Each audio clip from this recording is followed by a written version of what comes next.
SC వర్గీకరణ ఆలస్యమవుతుందని MRPS వ్యవస్థాపకుడు మందకృష్ణ మాదిగ అన్నారు. మంచిర్యాల జిల్లా బెల్లంపల్లిలో నిర్వహించిన లక్ష డప్పులు వేల గొంతుల సభకు ఆయన హాజరయ్యారు.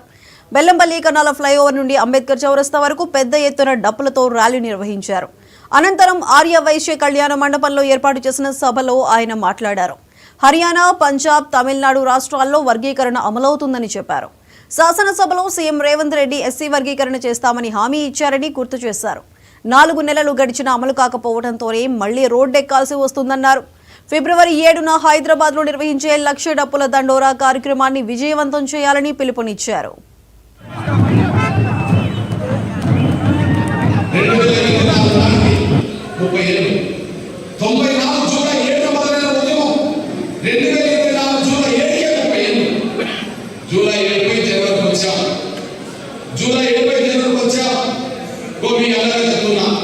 ఇది ఒక సుదీర్ఘమైన పోరాటం.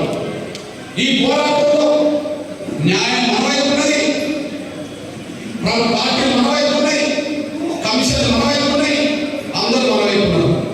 కానీ వర్గీకరణ వ్యతిరేకించే వాళ్ళు మాత్రం స్వార్థపట్టు ఆర్థికంగా రాజకీయంగా బలంగా ఉన్నారు. ఈ ఒక విషయం గమనించాల్సిన సభ్యులకు కనిపిస్తుంది. అదే సమయంలో మీ అన్న వాళ్ళు ఒక విషయం గుర్తు చేస్తున్నా. ఇక్కడ వేదిక మీద ఎంత బాగుందో పిక్చర్ బీఆర్ఎస్ కాంగ్రెస్ పడనే వాళ్ళందరూ పక్కన ఉన్నారు. ఇప్పుడు వాళ్ళందరూ విధంగా హైదరాబాద్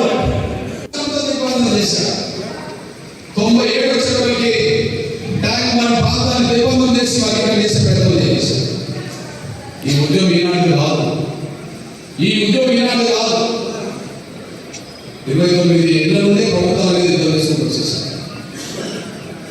చంద్రబాబు నాయుడు గారు వర్గీకరణ చేసే కృష్ణాన్ని సాకారం కావాలంటే ఆయన సహకరించారు. అప్పుడు టీడీపీ సహకరిస్తే కాంగ్రెస్ మన అపార్థం చేసుకొని చంద్రబాబు నాయుడు మద్దతు ఇచ్చారు. నేను ఎవరికి మద్దతు ఇచ్చినా నా జాతి గెలిపించడం కోసం నా వాళ్ళు సహకరించారు. 2024 నాటికి 30 ఏళ్ళు, 94 జూలై 20 జనవరికి వచ్చా. మీ అందరికీ చెప్తున్నా, ఇది ఒక సుదీర్ఘమైన పోరాటం. ఈ పోరాటంలో న్యాయం మన వైపు ఉన్నది, పార్టీలు